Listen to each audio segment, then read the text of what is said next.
Hello and welcome to the Success Showcase. I'm your host, Eric Lopkin from the Modern Observer Group. And with me, as always, is Chip Janiszewski from the Happiness and Success GPS. Chip, how you doing this week? Doing great. How about you, Eric? Doing fantastic. We're heading out into the end days of summer, and the weather is still very summer-like here in New England. Yep. They're actually saying it's going to cool down over the weekend, which autumn officially starts on Saturday this year. But yeah, it's we still have the 80-degree weather, and I'm not complaining. No, I'm not complaining, but you know what? There's something special about fall in New England. I always look forward to fall. Yeah, I do too. I think I said before, my backyard is all wooden, and I'm looking out there and seeing a few leaves that are turning a little bit. So signs of the times. Yep. All right. So today we're going to talk about innovation techniques. Whether you're a business owner or you work for a corporation, most of us have to find ways to be innovative about what we do to make what we do better.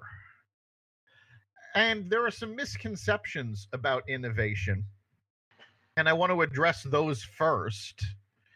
And then we'll talk about different ways that you can be innovative. And I think one of the biggest misconceptions is that innovation has to be a giant leap. Innovations can happen in very small ways.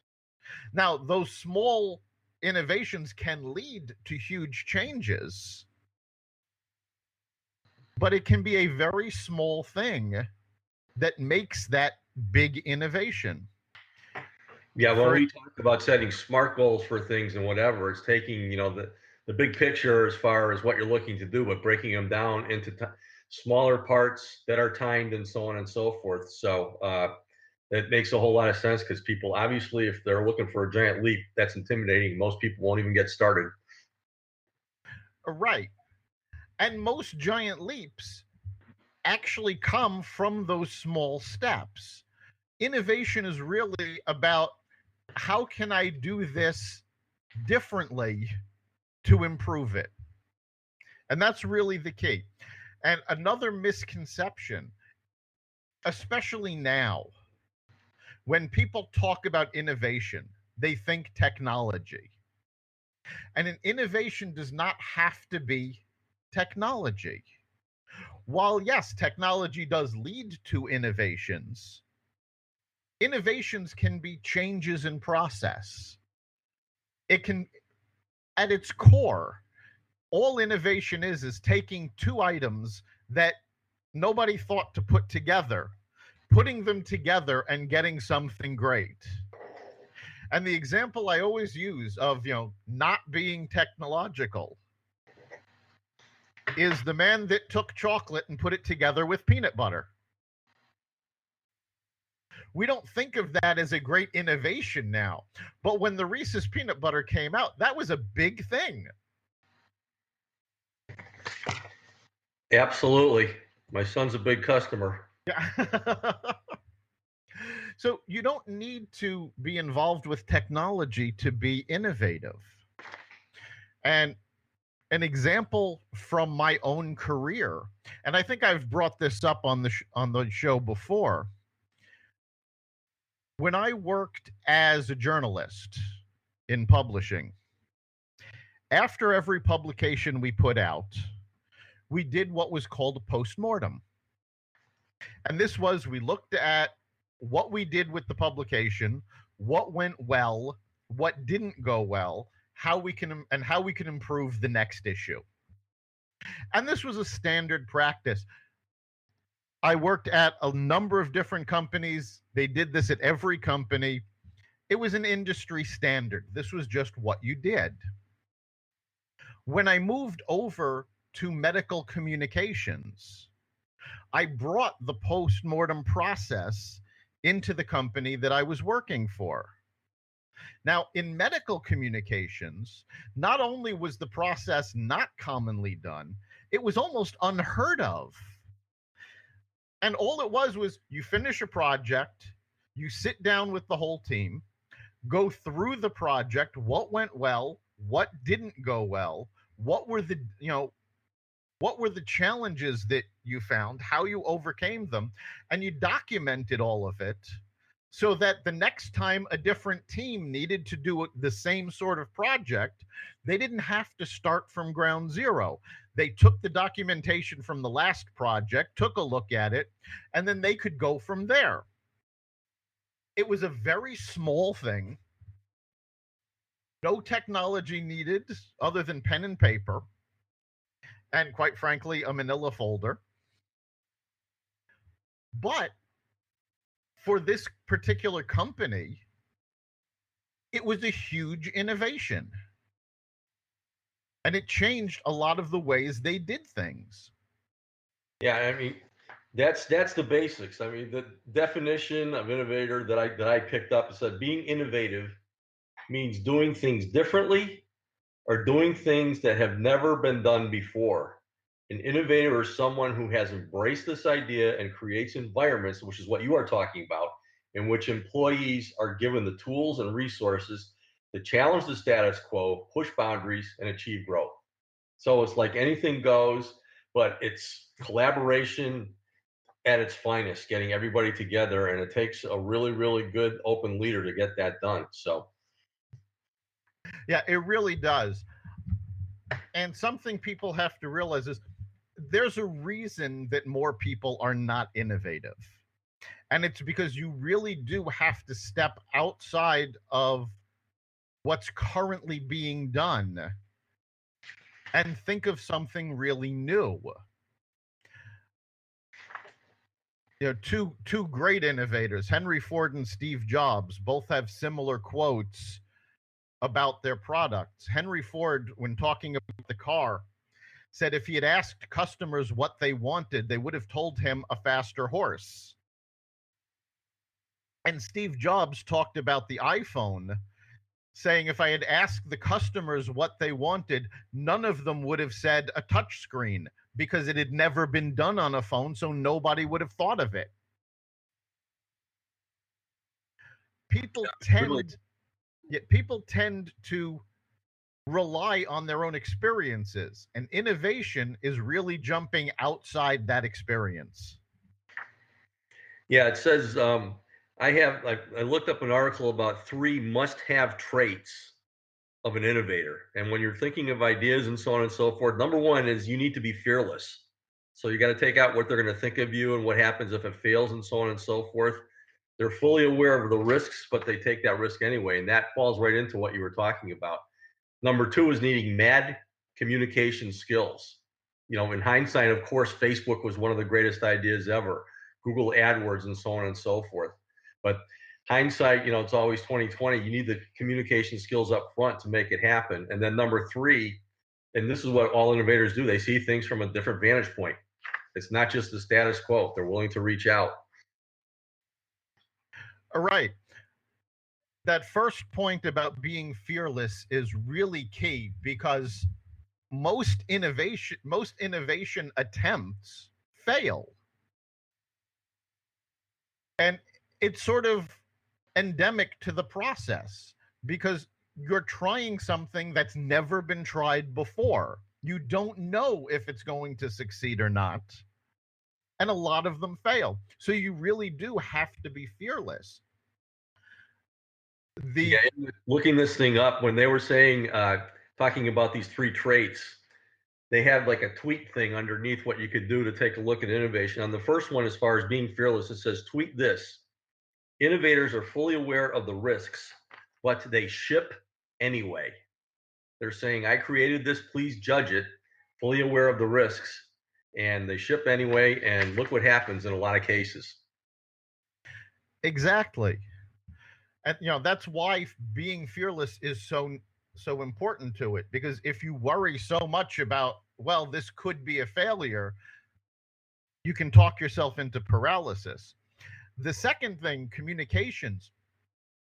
People tend to underestimate how hard it is to communicate an innovation because you're describing something that people haven't seen before. That's why in industry, when they're talking about product innovations, very often they go and they build a mock-up so you can see what they're talking about, because it is so difficult to get the idea across when the person you're talking to has no frame of reference for it. And yet you list all of the wonderful, fun technological things that have happened just in the last 10, 15 years of our lifetimes, more so by far than the whole history of mankind.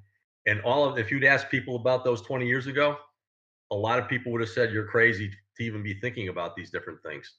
I mean, I remember when I first saw my first fax machine that came out, and I said, wow, this looks like fun. I'm, shooting images to my cousins in Wisconsin over toilet paper. But what is this as far as use going? So it was just, and yet look what happened. It's just amazing what happens when you try something. And yeah, there's a lot of things that fail, but the nice thing about innovation is if you hit it properly, you can hit it very, very big. Absolutely. And again, you said there's so much more going on now in terms of innovation.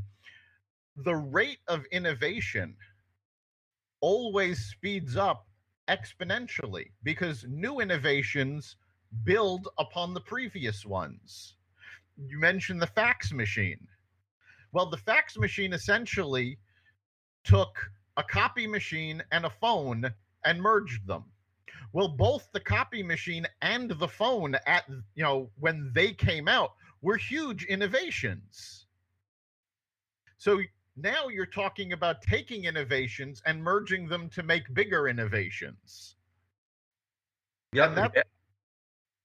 Back in those days, as you know, I was in manufacturing. Those were the early days of computer aided design and that kind of thing. And computer aided design eventually came to sharing image files and doing all kinds of things over the internet that all started with drawing something on a computer to machine something or to make something, as opposed to putting on a machine and having a machinist who was an artist back then be able to do what they got to do. But taking computers to just do that as a start was amazing. And this is before all your software came out to do the things that we do with Microsoft Word and Excel and so on and so forth. But those were like the early applications for computers, and look where that's gotten us.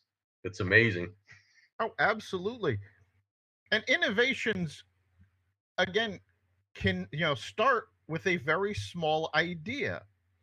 I mean, for those people who don't know the genesis of Facebook, what a Facebook was in Mark Zuckerberg's case, it was Harvard that did it, but I believe most colleges do this. I know mine did. When you came into the school, the entire freshman class got this book, and it basically looked like a yearbook. It was headshots of the students, the name of the student, the major of the student, if they had declared one at the time. And it was a way to introduce people, because you've got a whole group of people who've never met each other all coming to one place at one time. So this was a way to make introductions easier. And Mark Zuckerberg went, well, what if we put this on the computer?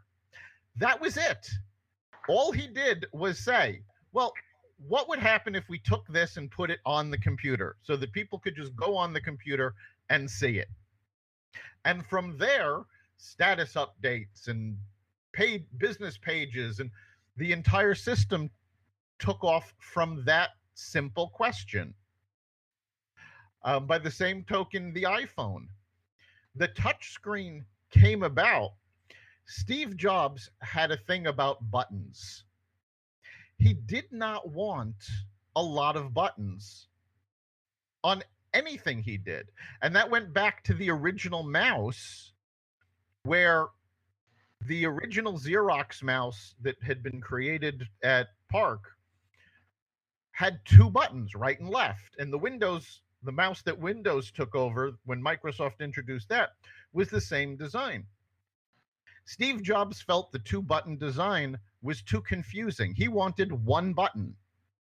So they designed the Mac OS to use that one button. When it came time to design the iPhone, he asked the question, well, can we design an entire phone that only has one button? Now, of course, with a phone, that's a lot more difficult because at the very least, you would think you need the 9 digits to put in a phone number. But they came up with the touch screen so that it only had one button. Yep, it was absolutely brilliant. And where would people be without it these days? Right. It is Maybe a it lot is more. amazing to think that 11 years ago there was no such thing as a real smartphone. Yeah, now everybody relies on it. People don't even go anywhere without their phones anymore. No, and I can remember when they first came out, the older you are, the more reluctant you are. And I said, I mean, who really needs this? Obviously, everybody needed a phone, but all these other things, I don't need to access this and access that and let my kids play games and do this other thing on there. And yet, the bottom line is, I think some of the biggest users of smartphones these days and texting and everything else are people like myself and my wife and everybody else. I mean, you go out anywhere in society and everybody is on their cell phone. It's not just the kids. No, it has become universal. And think about all of the things that have gone into a smartphone. You've got the phone itself, a camera. Now everybody has a camera everywhere they go. With the internet connectivity, you have a library inside the phone. The equivalent of a smartphone when I was growing up was every Friday, my friends and I would go to the public library, and each of us had a quarter in case we had a call home from a payphone. Yeah. Well, those were the days of calling collect too. Right. Or not for the students. right. Or not calling collect. As I know people won't, our younger audience won't remember this, but the older people certainly will. If you were going somewhere um, out of state and you had to call home long distance, you'd call your parents with, yes, this is a collect call from arrived safely. And then the operator would tell the parents, will you accept a call from arrived safely? And they would say no. The message was that you had arrived safely. Now you didn't have to pay for the phone call. See, and that was a money-saving innovation in communications. Yes. Help pay for the college fund.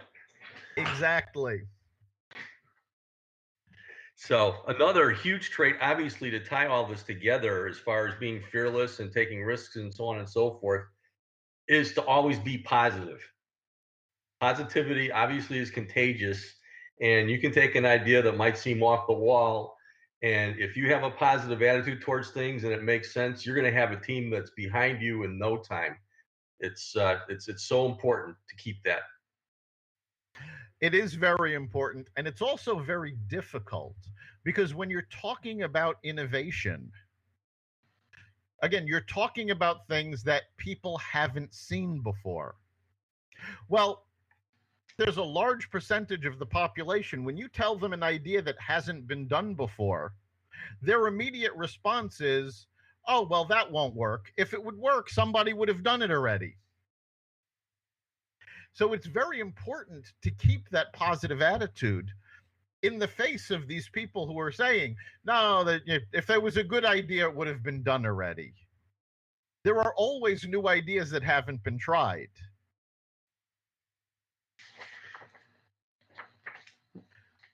So also, what good innovators do is that they don't do it alone. They have good networks. They question things and so on. They have other associates that they work with. So it's really, really important to have a team on the outside that you can run things by. And the bottom line is, good innovators hang out with other good innovators, and that's where magic happens, when they're masterminding ideas together. absolutely. Being able to bounce ideas around is key. And in fact, a study was done recently showing how Google is actually stifling innovation. The reason being, innovation comes when somebody takes two different concepts and puts them together in a way that hasn't been done before. Well, to be able to do that, you need to have those concepts in your head at the same time. With Google, people are not remembering facts as much because they're going, oh, I don't need to remember it. I can look it up on Google. But not having that information at your fingertips means that you don't have it when the second part of that idea shows up. So it's very important to keep reading, keep talking to people, keep bouncing ideas around, because that's what generates an innovative idea.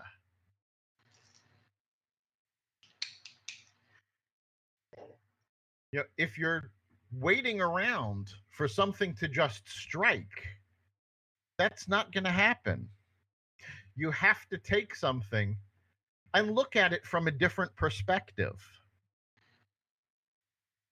Yeah, it's really important to experiment with different things, experiment with different ways to do things, and that's really what innovation is all about.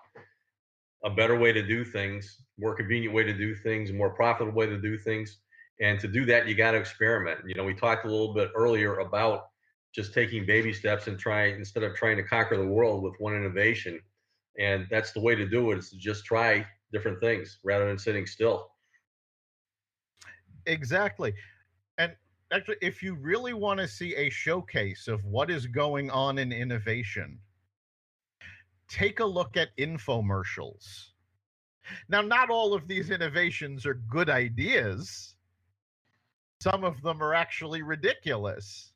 But everything that you see on an infomercial is somebody that was looking for a better way to do something. Now, whether the problem it solves is an actual problem for a lot of people or not, it depends on your point of view.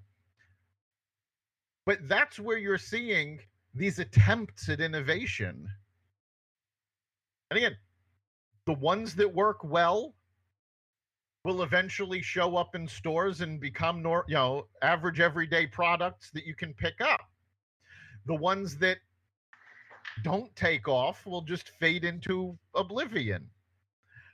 But this is where you're seeing a lot of those attempts.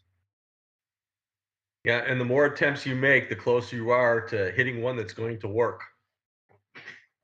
Right, and that's something very important to remember.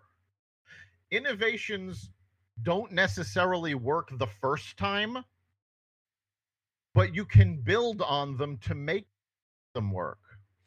People forget that the original iPhone was not a success. It didn't become a success until Apple developed the App Store so that you could buy apps and put them on or download free apps for your phone. The original version didn't have that. You had to run apps through your web browser. And it turned out people really weren't interested in that. By the same token, the iPod by itself was not a big deal. It became a huge innovation when Apple introduced the iTunes store, which made it so easy to put music onto the iPod. So version 1.0 of an innovative product isn't necessarily going to be a blockbuster, but it's the building block. It's that starting. So you had the original iPod, which again was not a big success, and then they added the iTunes store, and then it took off. And then the iPod became the iPhone, which again, originally not that big a success. And then they introduced the App Store. And then all sorts of other features started being added. And now smartphones are everywhere. It literally created an entire industry. No, and you're at the stage now when, Apple announces that a new product is coming out, you have people lining up at the door to buy it, even though they have no idea what it is. It's the Right. that they have. And they're Right. making a lot of money doing it too. Yes, they are. They were the first company to ever hit a $1 trillion market cap. And it's because of a reputation for innovation. And that's something else. Apple has this huge reputation for being innovative, but Apple almost never is the first company to bring a feature or product to market. There were MP3 players before there was an iPod. There were other attempts at smartphones before the iPhone. Um, some people may remember the old Palm Pilot phones. What Apple does is it takes these ideas and makes them simple to use for the general public. An IT person once told me he hated Apple phones because as an IT person, he wanted to get under the hood and just tinker with everything. And, the Apple products were not conducive to that. They were pretty well locked down. You had to jailbreak it to really get under the hood. Then he said, and what really pissed him off was the fact that if he actually wanted to get work done, he needed to use Apple products because they were the ones that just worked. He didn't have to worry about trying to fix them. He knew they were just going to work right. And that's why people buy things, because they want them to work right. They don't want to have to worry about things. So we talk about consumer psychology a lot, and that's exactly what it's all about. All right. So an innovation isn't necessarily something new. It could be taking an existing product and making it work better for its target market, or making it work better for a new target market. So you don't have to be a techie or an inventor to be innovative. Innovative is how you look at problem solving. And one of the best descriptions I ever heard about it was when you're looking at solving a problem, an improvement to the problem is when you face it head on and take one step forward. An innovation to the problem is when you turn it upside down and do something completely new with it. And that's really what innovation is all about. It's looking at something with fresh eyes and doing something that you otherwise would not have thought of. So we're coming up on the end of our time here. So, Chip, what would you say is the big takeaway for this week? Well, it all starts with questioning the status quo, asking why not, what if, not having trouble accepting things as they are. Innovators aren't afraid to break with the norm, push back conventional wisdom that causes people to think inside a box. And I love this quote: they are aware customers don't always know what they want. So the bottom line is, do something with it. That's absolutely fantastic. I think the big takeaway for me is that anybody can be an innovator. You just have to look at things a little differently and never be satisfied. Always want that little more, because that's that leap that makes the innovation. But every one of us has the ability to do that. It just takes a little fearlessness. You've been listening to the Success Showcase. Success Showcase is a part of the Xvadio podcast network. You can catch us every week at xvadio.com/podcasts. You can also find us on the iTunes Store, the Apple Podcasts app, Spotify, iHeartRadio, and wherever you find your podcasts. Remember, make this your best week ever and make next week even better. See you then.